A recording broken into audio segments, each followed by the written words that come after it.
Everyone, good morning. कैसे हैं आप लोग? उम्मीद करते हैं आप सभी अच्छे होंगे। अच्छा है, मैंने कल आप लोग को बताया था मेरे हस्बैंड को बॉटल चढ़ाई गई थी, तो आज उनको ना मतलब सीने में दर्द हो रहा था और पैरों में बहुत ज़्यादा दर्द हो रहा था, घुटनों में, क्योंकि जो बॉटल चढ़ाई गई थी ना बहुत ज़्यादा शीतली होती है। और ये चीज़ हमें हमारे डॉक्टर ने बताई थी। बोला अगर कोई प्रॉब्लम हो तो दूसरे दिन बॉटल नहीं चढ़वाना, उसके अगले दिन चढ़वाना। तो सिर्फ़ उनको यही दिक्कत थी। और पेन वग़ैरह उनको ना ऐसा रात में नहीं हुआ, पर सुबह-सुबह हुआ था।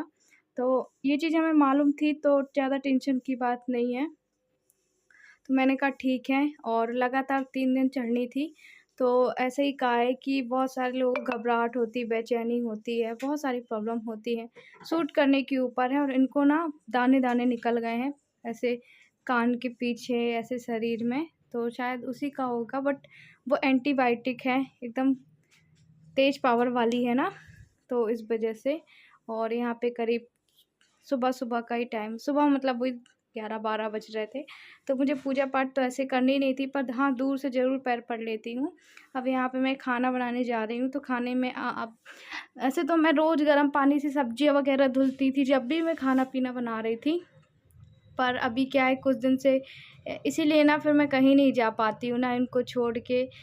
मैं बता रही हूँ कि हर चीज़ मैं इतना सफाई से बनाती हूँ कि सिर्फ़ मैं जानती हूँ। फिर आपको पता है अभी डिलीवरी के समय 10-15 दिन से देखिए, हर किसी को हम नहीं बोल सकते कि ये ऐसा बनाइए, वैसा बनाइए, और टमाटर के बीज भी नहीं डालना। बहुत सारा परहेज़ रहता है, सच में बहुत परहेज़ रहता है।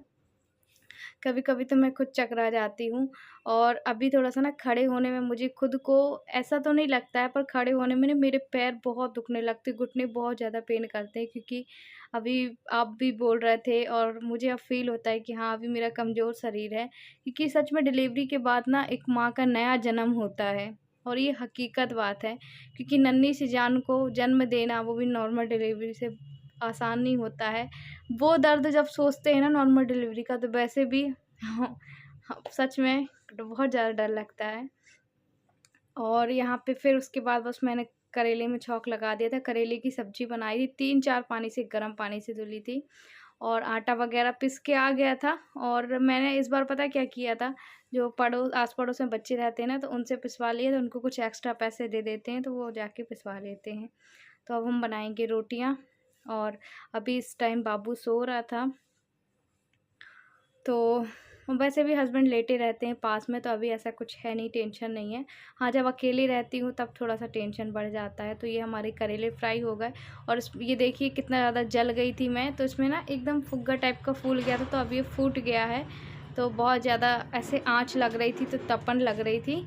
और ये मैंने देखिए इस पे बहुत ज़्यादा कम ऑयल भी डाला है, क्योंकि सेम दोनों का परहेज़ एक सा ही है। मेरा कोई परहेज़ नहीं रहता, पर मैं बोलती हूँ चलो खा लो तो खा लो। चलिए, हम थोड़ी देर से आप लोगों से मिलते हैं, जब तक पानी वगैरह पी लूँ। हेलो एवरीवन, तो देखिए अभी मैं आटा सान रही हूँ, और यहाँ पे जल गई थी ना, तो वो हो गया था, फुग्गा टाइप का फूल गया था। और फिर उसके बाद एलोवेरा लगाया, थोड़ा-सा आराम है, प्रॉब्लम भी कर रहा है। और जैसा कि कल मैंने आपको बताया था कि कल इनको बॉटल चढ़ी थी, तो हालाँकि बॉर्डर चढ़ने में थोड़ा-सा प्रॉब्लम होने लगा था, तो आज छोड़ के फिर वो कल लगाएँगी। अभी डेली कंटिन्यू नहीं कर किया है उन्होंने।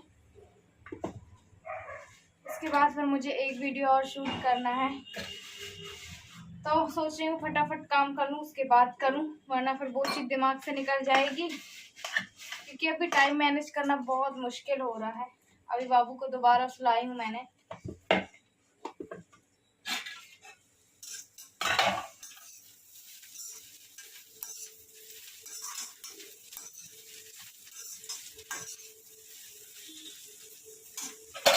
सब्जी भी बन गई है मेरी। चलिए आटा लगा लूँ, फिर उसके बाद आप लोग से मिलती हूँ, आराम से फ्री हो गई है ना, वरना ना मेरा खाना बन पाएगा, ना आप लोगों से बातें कर पाऊंगी, कुछ नहीं हो पाएगा।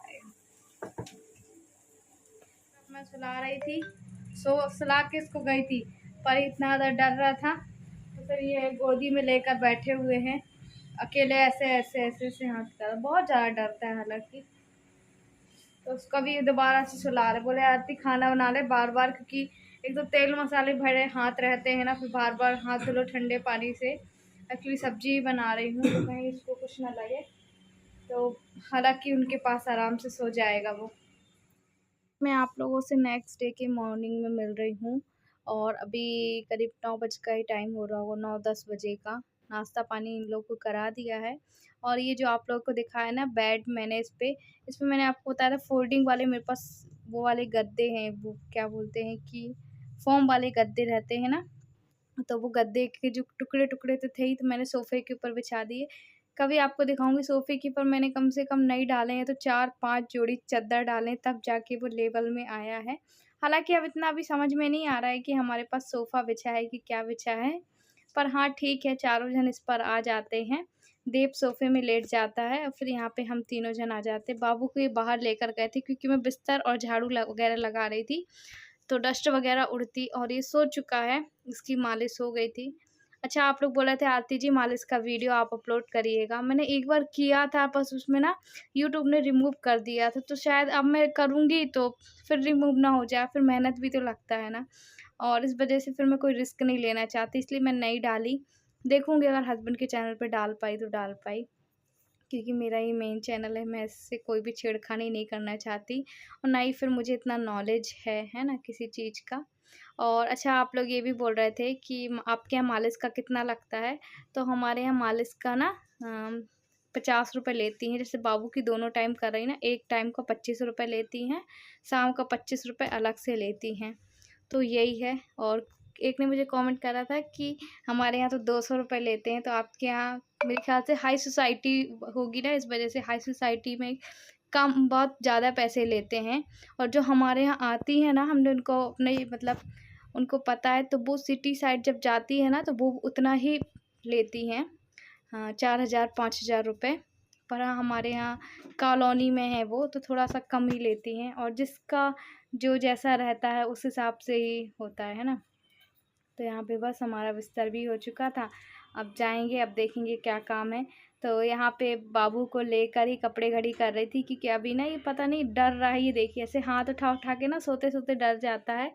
तो हस्बैंड थोड़ा सा आराम कर रहे थे, तो मैंने कहा चलो मैं लेटे लेटे फिर बाबू की अलमारी जमा देती हूँ, और फ्री थी तो मैंने कहा जमा ही लेती हूँ, उसके बाद फिर जाऊँगी नहाऊँगी धोऊँगी। और नहाना धोना तो ऐसा है कि करीब 12-1 बजे नहाती हूँ, सुबह से ऐसा नहीं है, कि फिर बाबू को सर्दी लग जाती है इस वजह से। और इसको नींद आ रही थी और पता नहीं कैसा डर रहा था, लगता है जैसे मेरे को डर लगता है ना, ऐसे ही उसको लगता है कि मैं गिर ना जाऊँ, इसी तरीके से। और गर्मी बहुत ज़्यादा हो रही थी, तो यहाँ पे हमारी अलमारी भी जम चुकी थी। और चलिए फिर हम आगे आप लोगों से मिलते हैं, फेस टू फेस मिल के बातें करते हैं।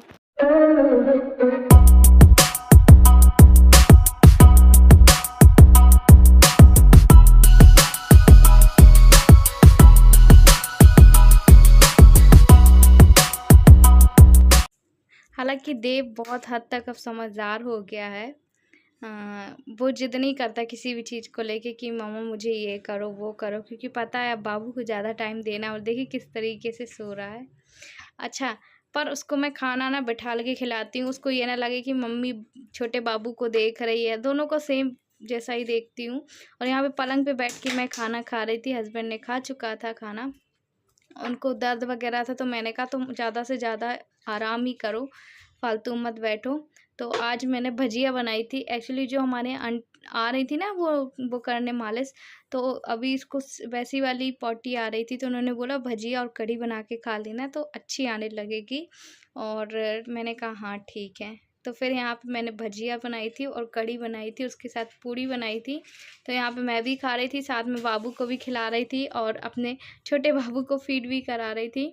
तो थोड़ा सा मैं ये सोच रही हूँ कैसे भी करके अभी 6-7 महीने तो मुझे ऐसे ही मैनेज करना ही होगा।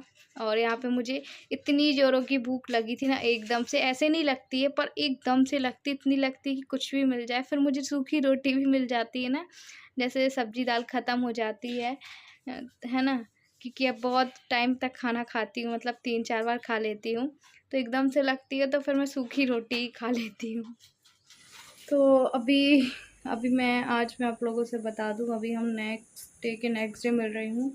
एक्चुअली कल भी इनको बॉटल लगनी थी, पर बॉटल इसलिए नहीं लगी क्योंकि इनके सीने में दर्द होने लगा, क्योंकि वो जो बॉटल होती है ना बहुत ज़्यादा सतैली होती है, बहुत ज़्यादा ठंडी होती है और कोई ना कोई प्रॉब्लम ज़रूर होती है। मतलब ऐसा जो नर्स आई थी ना, नर्स डॉक्टर, उन्होंने हमसे बताया था, तो आज के लिए उन्होंने मना किया, बोले अभी आज नहीं चढ़ाएंगे और कल देखेंगे हम। तो मतलब आज की रात शायद उनको दोबारा से चढ़ाई जाए। और अभी करीब टाइम हो रहा है करीब 12 साढ़े 12, तो मैं सोचा जल्दी से अपना वीडियो एडिट कर देती हूँ।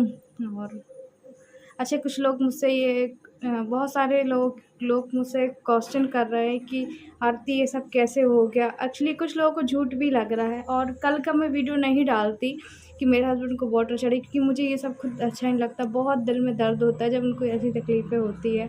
और मैं क्या, किसी की भी पति को कोई भी तकलीफ़ होगी ना, इनफैक्ट उनको बुखार भी चढ़ता है हमारे हस्बैंड को, तो सबसे ज़्यादा तकलीफ़ एक पत्नी को ही होती है। फिर तो मेरे हस्बैंड को क्या कंडीशन थी वो मैंने आपको बताया था। और जिनको लगता है ना कि मैं कोई झूठ बोल रही हूँ या कुछ कर रही हूँ, तो बिना फालतू किसी को बॉटल नहीं चढ़ाई जाएगी। और मैंने बताया भी था कि डॉक्टर आई, सिस्टर आई घर। कमेंट्स ऐसे आ रहे थे मुझे, और मुझे समझ में नहीं आ रहा था, सब कुछ दिखाने के बावजूद अगर लोगों को गलत लगे कि अगर मैं कुछ कर रही हूँ, तो वो उनकी सोच है ऐसी। उनकी सोच को मेरे ख्याल से कभी नहीं बदल सकती। बोल बोल के थक जाऊँगी, पर वो लोग कभी नहीं बदल सकते। चलिए, और यही मुझे बताना था आप लोगों से कि जो वो एंटीबायोटिक इंजेक्शन था, वो एक्चुअली ग्लूकोज़ की बॉटल में मिला के चढ़ाया जाता है। और डॉक्टर ने अभी जो ट्रांसप्लांट के समय मेडिसिन बंद कर दी थी, अभी वो 1 मंथ के लिए फिर से चालू कर दी है। एक्चुअली उनको 6-7 जब उनका बायोप्सी हुआ था ना, तब से उनकी मेडिसिन वाली बंद हो गई थी। डॉक्टर से बात की थी, डॉक्टर्स की एडवाइस में ही चलते हैं ज़्यादातर हम। तो हमने वहाँ से मंगवाई थी, फिर इंदौर से कोरियर द्वारा मंगवाई थी, तो आ गई थी, दवाई आ गई थी, है ना। और भी अभी कुछ दवाइयाँ मंगानी हैं, तो मुझे खैर अभी इस टाइम समझ में नहीं आ रहा, बस खाना बना के फ्री हुई हूँ। तो चलिए, आज का वीडियो हम यहीं पे एंड करते हैं। उम्मीद करते हैं आज का वीडियो आपको अच्छा लगा होगा। अगर अच्छा लगे तो लाइक करना, चैनल में न्यू हो सब्सक्राइब करना। उम्मीद करती हूँ कि आप इस समय सपोर्ट ज़रूर करेंगे। और एक बात और बता दूँ कि कोई भी प्रॉब्लम कभी भी किसी के साथ भी हो सकती है। हम घर में खड़े हैं, मुझे नहीं पता कि मेरे साथ कल क्या होना है। इसीलिए मैं तो ये कहूँगी कि आप सभी ना अच्छा सोचिए, आज के बारे में सोचिए। एंड कल के बारे में अगर मैं सोचती हूँ तो मुझे वैसे भी टेंशन बहुत सारा रहता है, क्योंकि कल के बारे में, मैं हूँ कोई भी हो, किसी भी चीज़ को लेके हम सोचते हैं कल के बारे में, तो कल कल के बारे में सोच के आज का अपना दिन ख़राब नहीं करो, ना ही दूसरों को गलत बोलो कि क्या सही है क्या गलत है। जो मैं बता रही हूँ, तो अगर आपको उस पर यकीन कर सकते हैं तो ठीक है। देखिए, यहाँ पे ना पूरी उंगली मेरी जल गई थी, तो वो जो उसमें फुग्गा होता है ना, वो फूट गया था, तो बड़ी मुश्किल से खाना बना पा रही हूँ। देखिए, चलिए, बाय बाय।